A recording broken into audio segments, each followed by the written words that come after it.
Most conspiracy theories, especially the crazier ones, are meant to discredit the real ones.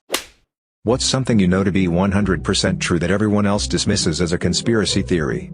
The art world is largely built around money laundering and tax evasion. This explains a lot of the really simplistic art pieces that sell for millions. You pay $10K for a painting, then give it to a college 3 years later. During that time, it went from $10K to $50K because F you, it's art.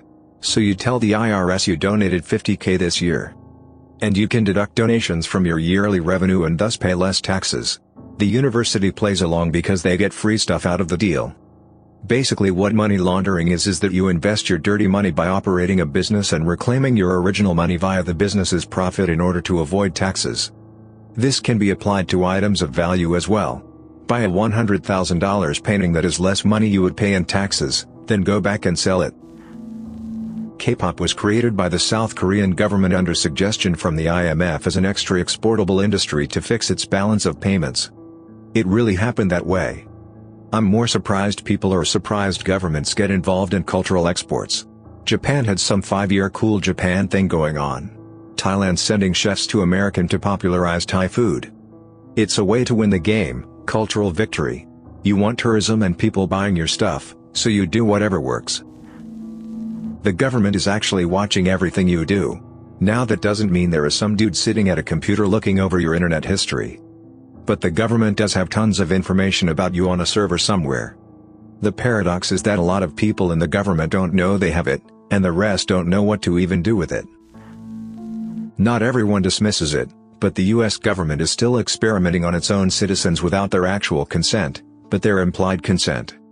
Fun fact, they legally can do this to anybody in the military, and did so to a group of Marines testing gas masks against mustard gas or some other chemical weapon under the guise of preparing for Iraqi chemical weapons. Now on the surface this doesn't seem so bad, it makes sense. However, the guys suffered varying degrees of damage, and the doctors who treated them were, according to a few whistleblowers, ordered to remain silent, mostly due to the fact the doctors noticed that the injuries were not those of mustard gas, but a different chemical weapon. This happened in 2002 or 2003 I think, and a handful of the men died, with many more passing away a year or two later. I wish I currently had the source I got this from, but it's long since disappeared. Michael Jordan's first retirement was an unofficial suspension for betting on basketball. Not to forget the other part of the theory, that James Jordan was murdered due to his son's gambling debts. Not saying I necessarily believe it, but there's that part as well. Some agencies can turn on the microphone and relay the audio of most phones, even when you turn them off. Assuming you cannot remove the battery. This is why the president's phone as well as some other secure devices are supposed to have the microphones removed, and then have one plugged in when it's going to be in use. Previous presidents have begrudgingly accepted this practice. When retail employees go check in the back, they're actually just checking their social media for 5 minutes. If I tell you that we are out but you insist that I go check, I'll take a glance around and then stand around for a while, because hey, I know we're out. If I were to say that we're probably out, and offer to go look for you, then I'll definitely move boxes and check, and you'll maybe get lucky. Comes down to when we get shipments, how often something's requested, and how friendly you are about it. Flood insurance rates are a cycle to churn properties for big banks. We're in the very beginning of the bank accumulating property phase now. It goes like this. Flood insurance is cheap. Waterfront, flood zone, property values go up. Current stage of the cycle, flood insurance rates start to creep up. They're currently going up 25% a year until they reach their true rate. Meaning, they'll keep getting risen until the banks get what they want. Starting to see this. People sell their flood zone properties because they become unaffordable.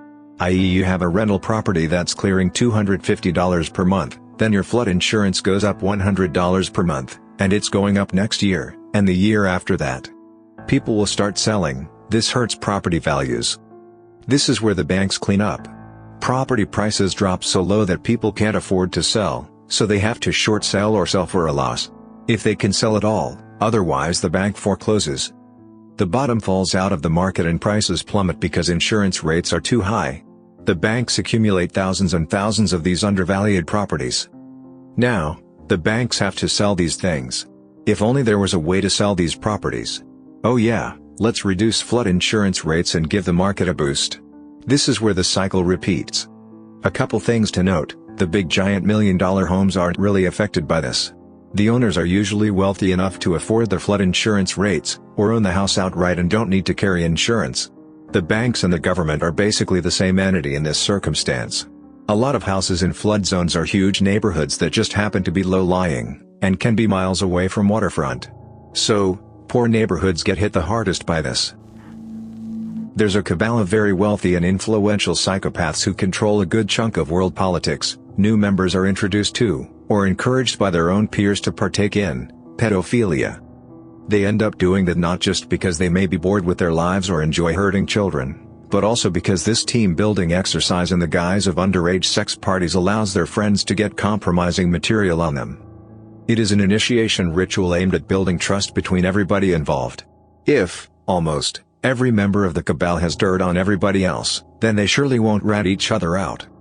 This might also explain why Epstein got disposed of despite having been placed under police custody. Most conspiracy theories, especially the crazier ones, are meant to discredit the real ones.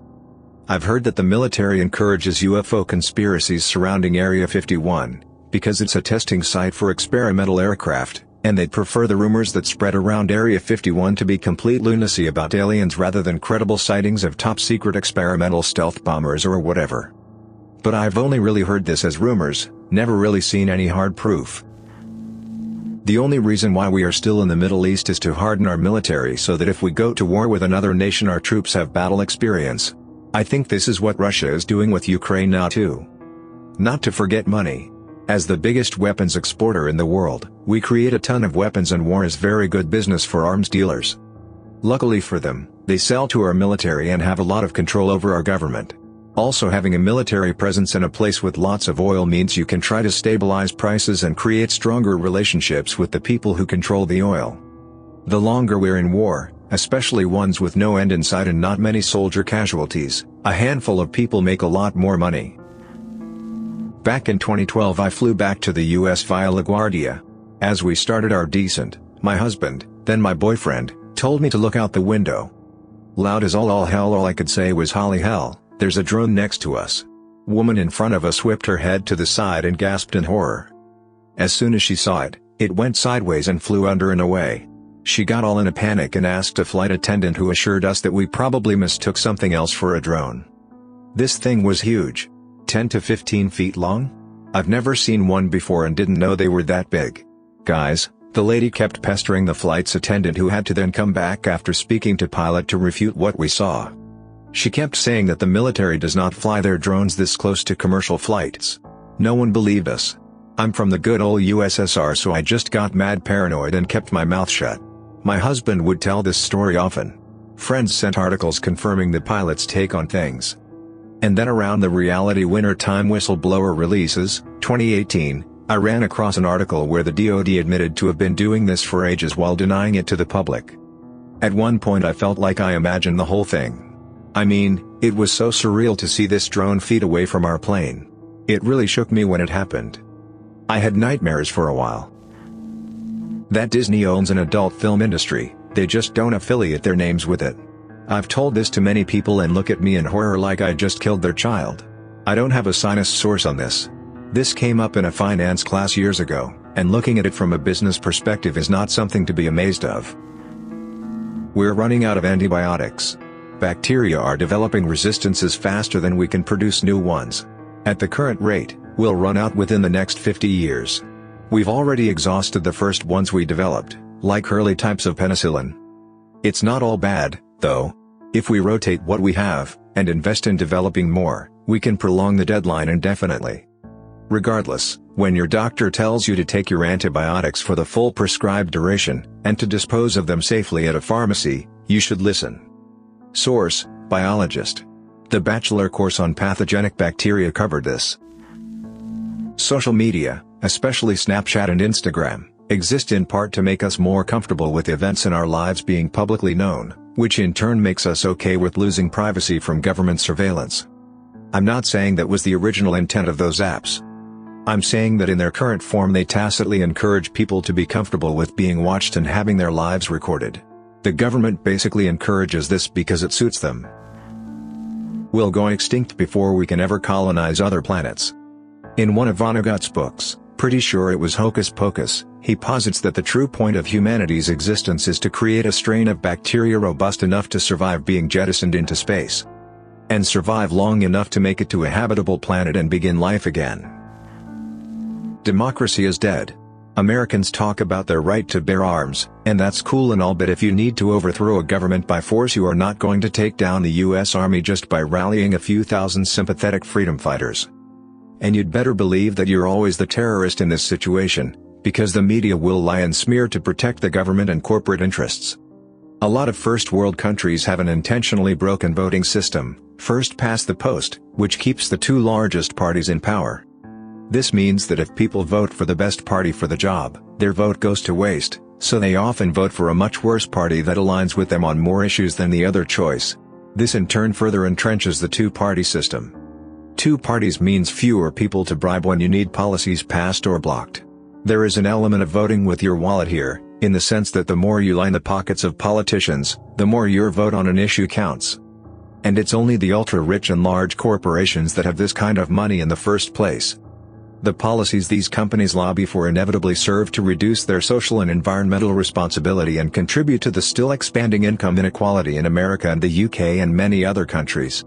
Unelected corporations are effectively setting your laws, and that is why they suck so much, and that is why every president or prime minister seems to do next to nothing for actual progress regardless of which of the two parties they belong to.